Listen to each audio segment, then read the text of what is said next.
c'est ça le logo des champions. C'est ça le logo des champions.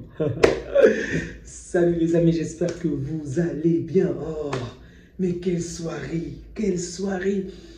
Je peux vous assurer jusqu'à ce que Lewandowski marque, j'avais des maux de tête affreux en regardant cette équipe jouer. Sincèrement, ça m'énervait complètement. Je n'en voulais pas à l'Atlético, comme je vous le précise, mais au Barça. En fait, ils étaient tous sur une mauvaise forme et je me demandais finalement, entre les deux équipes, laquelle a réellement joué un match jusqu'aux prolongations. Parce que de base, avant même que ce match se joue, si vous vous souvenez, lors du Ligue des Briefings, je me disais que ces prolongations-là devaient énormément peser sur ces joueurs-là. Physiquement, ils devaient être s'écrouler, ils devaient pas être bons et que nous, facilement, on devait prendre l'ascendant. Et aujourd'hui, j'avais l'impression que nous étions plus fatigués que parce que eux, je les ai vus défendre, je les ai vus se donner à fond, quitter leur camp, venir chez nous, retourner chez eux. Surtout ce que le fils de Alvarez a fait aujourd'hui, pardon, le fils de Simeone a fait aujourd'hui, mais c'est pas croyable. Le mec a la balle, il court depuis son camp, il vient jusque chez nous, on récupère la balle, il presse jusqu'au gardien. Le gardien fait la passe du côté droit, il va du côté droit alors qu'il était du côté gauche.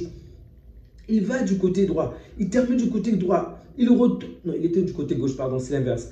Il va du côté gauche, ensuite il retourne à la fin. Il presse juste à l'autre extrémité du camp. Ensuite, il retourne chez eux. Mais je me suis demandé, ils ont combien de poumons, ces gars? Ils peuvent tenir pendant combien de temps? Bon, c'est vrai. Peu de temps avec le but de Lewandowski rentre, on a senti un tout petit peu léger de leur part. Ça pouvait être également lié au but qu'ils avaient marqué. Peut-être qu'ils se sont relâchés mentalement. Mais dans tous les cas, c'est à partir de là qu'on a profité. Donc, les amis, on reprend la première place. La place que l'on mérite. La place qui nous revient de droit depuis le début de cette compétition. Bon, sachant qu'on a un match en moins, pour l'instant on a le même nombre de points que le Real, 60-60, et l'Atlético arrive en 3e position avec 56 points.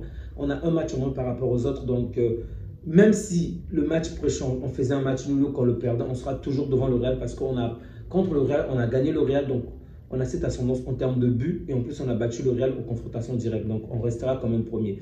Si je le dis, c'est parce que le match contre Osasuna, vraiment à ne pas le sous-estimer. Osasuna est une équipe qui joue très bien, vraiment. On ne doit pas se dire que ce match est déjà gagné. Donc je peux vous assurer que ce n'est pas du tout le cas. J'espère de tout cœur qu'on va le gagner.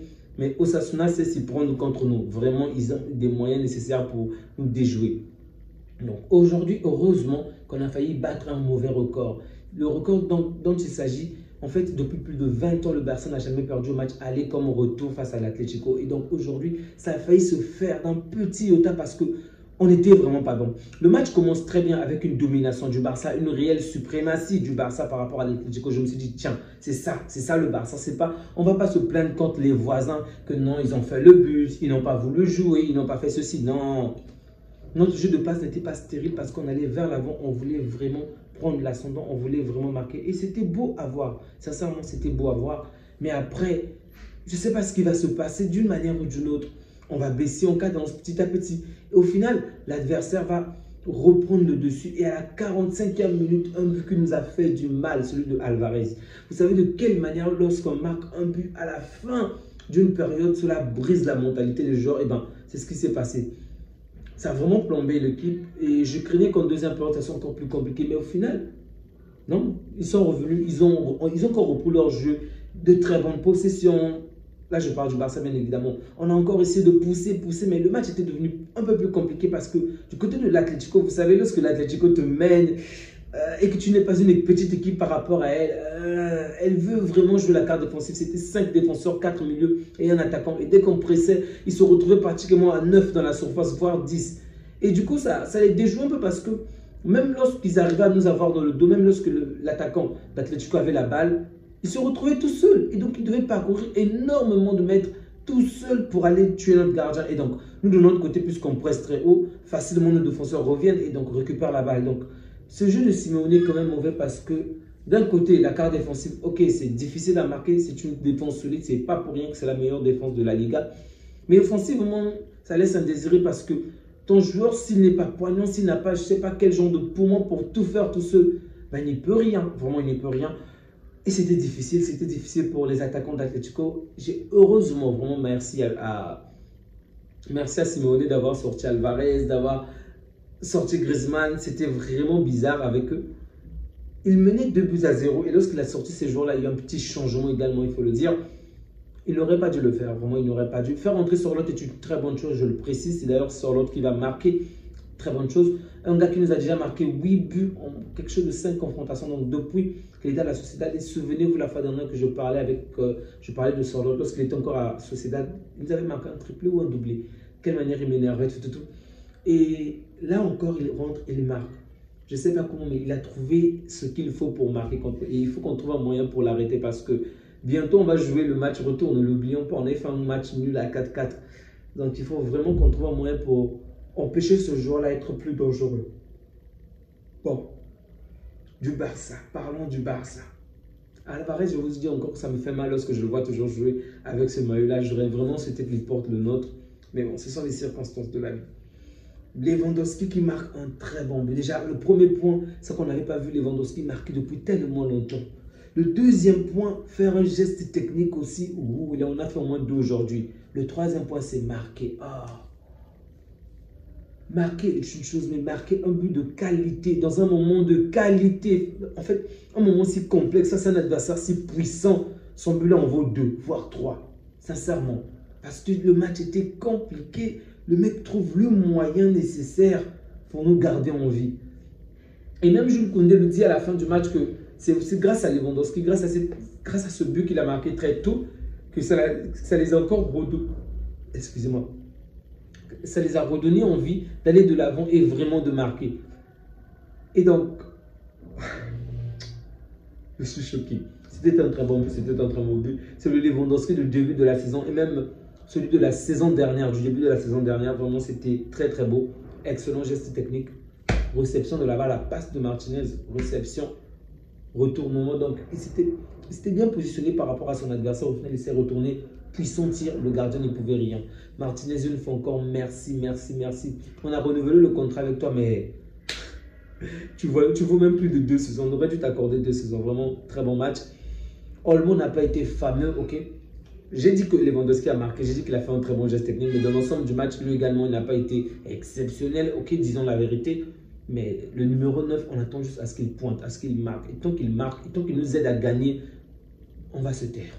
C'est juste ça. S'il n'avait pas marqué aujourd'hui et avec toutes les occasions qu'il rate en première période, je me serais mis en colère. Mais c'est un 9, je m'attends à ce qu'il fasse 2000 dribbles, 3000 dribbles, qu'il fasse des choses exceptionnelles. Tant qu'il pointe des buts, je me tue, je me tais. Donc, Olmo, depuis qu'il est revenu de sa blessure, je dois le dire, il n'est pas très bon. Ok, il n'est pas très bon, il est bon, mais pas très bon. Et aujourd'hui, lui également, comme la plupart de nos joueurs, il rate son match. Il n'a pas été au top. C'est pas un flop, mais c'était vraiment pas un match exceptionnel d'Olmo. Je pense qu'il ne va pas le retenir. Il faut vraiment qu'il reprenne confiance en lui et qu'au prochain match contre l'Atlético, qu'on fasse le nécessaire pour briser cette équipe. Rafinha. Comme vous le remarquez, je n'arrête pas de bailler, on va le dire. Désolé, ma journée était longue. J'ai passé toute la journée à l'école. En revenant, directement, je me suis mis sur ce match. Rafinha. En fait, ce match est difficile à dire parce que j'aimerais dire que nombreux d'entre eux, pour ne pas dire toute l'équipe n'a pas été bonne, mais le résultat va forcément influer mon raisonnement. Le résultat va forcément influer ce que je vais dire parce que le fait de tenir bon face à un adversaire aussi fort à domicile, on a vu de quelle manière le Real n'a pas pu. Te rappelant, le Real a perdu dans le match, ok? C'est juste que puisque c'était des confrontations aller-retour, donc c'est ce qui a permis que le Real puisse passer. Mais en vrai, dans le match en tant que tel, pendant les 90 minutes, le Real a perdu, ok? Donc nous aujourd'hui, on a gagné et en plus on était mené à 2 buts à 0, donc c'est une remontada. Donc cette mentalité, cette détermination pour tenir bon jusqu'à la fin, c'est vraiment à féliciter. Rafinha également n'était pas très bon, mais au moment décisif, au moment où on a le plus besoin de lui, il fait la passe décisive à Ferran Torres qui pointe le but. Bravo à Rafinha, même si le match n'était pas terrible. Donc, avant de parler de Ferran Torres, bien évidemment, on va parler déjà de Yamal qui était titulaire. Mais quel but! Mais même au-delà des buts, revenons sur le match. Si vous avez une plateforme sur laquelle on compte les dribbles que chaque joueur réalise pendant les matchs, vraiment, n'hésitez pas à me le mettre dans les commentaires. Ça me ferait énormément plaisir et ça va vraiment m'aider pour rechercher d'autres stats. Mais Yamal a fait combien de dribbles aujourd'hui? Peut-être une douzaine. Le mec les a tellement tués. À un moment, je me disais, petit, tu en fais trop, sincèrement. Et même jusqu'avant qu'il marque, je vous assure, à un moment, je me disais, il en fait trop. Parce qu'à un moment, il pouvait dribbler une fois, il dribble le joueur une fois, 2 fois, 3 fois. Il va encore vouloir faire, je vous dis, fais la passe, les autres sont en avant. Et il y a un moment, c'est vrai qu'il en faisait un peu trop. Et il commençait même un tout petit peu à perdre la balle. Yamal et Koundé, ils ont vraiment perdu les balles. Alors je me suis dit, ah, punaise, qu'est-ce qu'il fait? Et là, juste au moment où je me disais, mais il commençait vraiment à me saouler. C'est au moment où il marque, je me suis dit, mais tu veux me donner tort ou quoi? Heureusement que c'était pas un live. Sinon, on m'aurait vraiment charrié sur le live, vraiment. Il a tué le match avec des dribbles intéressants. Les papas des autres glissent, taclent. Waouh! Et là, le but qu'il marque, digne d'un Yamal. Depuis plus de 12 journées en Liga, il n'a pas marqué. Aujourd'hui encore, il nous sort un but de qualité. Il nous avait déjà régalé le mercredi, pardon. Aujourd'hui encore, il nous sublime les yeux. Vraiment, Yamal est un bijou du ciel.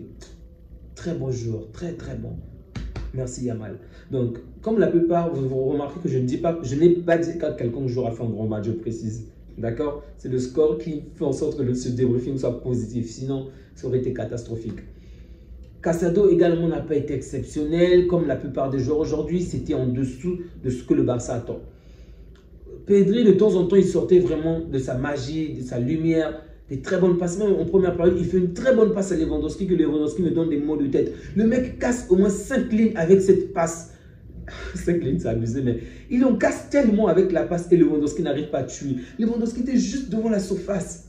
Il touche la balle 2 fois, 3 fois. Oh, ça m'a énervé. En plus, on était mené en ce moment-là où le score était de parité. C'était chaud pour nous. Mais bref, Lewandowski rate. Et le moment que Rafinha rate. Bref, dans tous les cas, Pedri n'était peut-être pas le meilleur, dans une meilleure forme, ce qui est également compréhensible par rapport au match qu'il joue. À force de jouer tous les 3 jours, c'est épuisant pour les joueurs. D'ailleurs, vous l'avez vu que malgré que le Real a battu l'Atlético, Ancelotti c'est encore plein. Donc, c'est épuisant, évidemment, les joueurs sont moins performants que d'habitude, ça c'est normal. Mais je dirais que Pedri a quand même été un tout petit peu au-dessus du lot, ok? Pour moi, je mettrais d'abord Yamal. Et Yamal et peut-être Pedri sur la même ligne. Les autres viennent juste en bas, bien évidemment.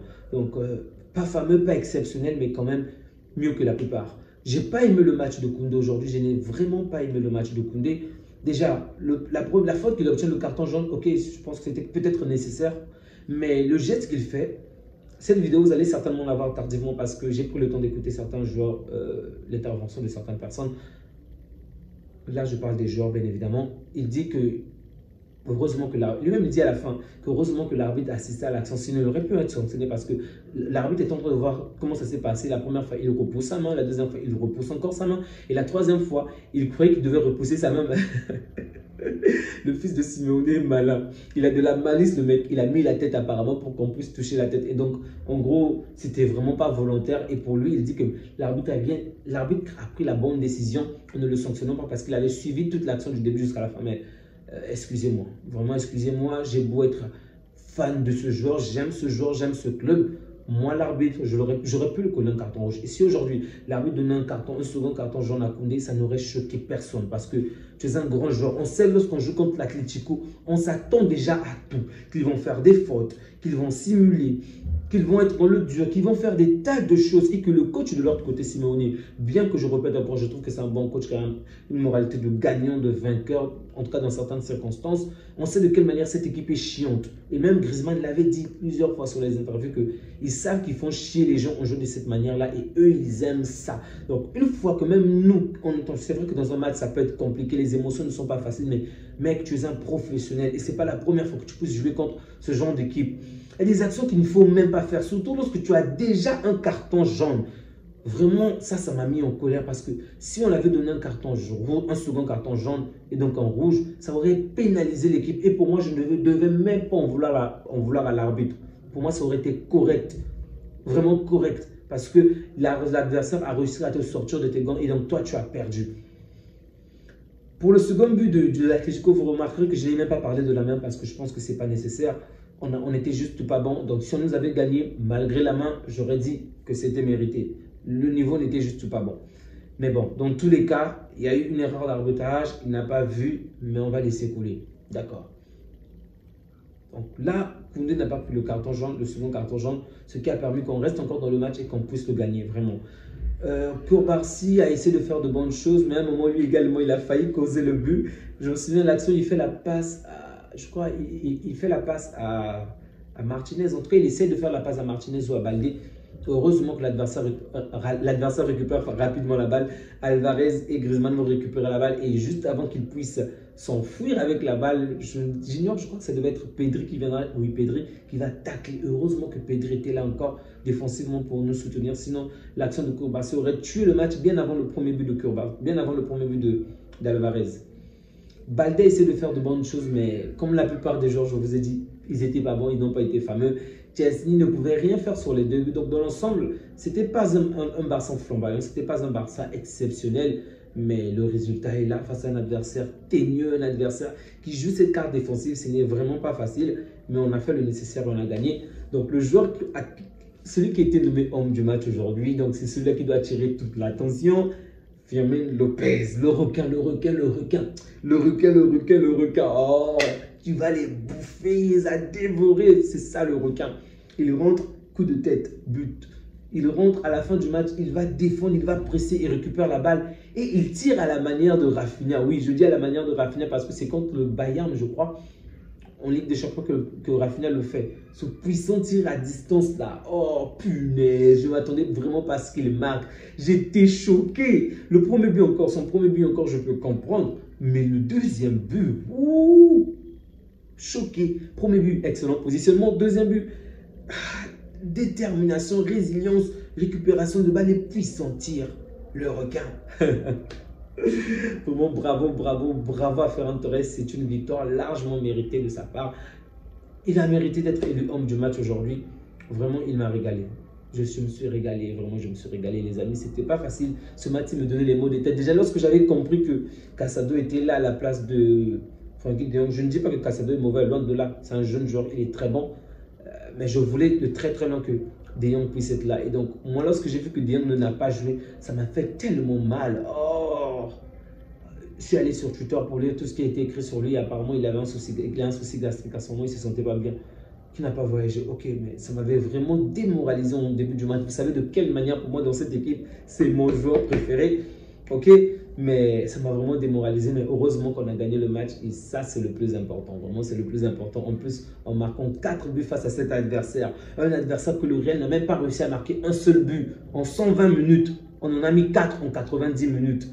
Quand même, un peu de respect pour ça. Un peu de respect. Oh! Prenez bien soin de vous les amis et que Dieu vous garde. On se dit à bientôt. À bientôt.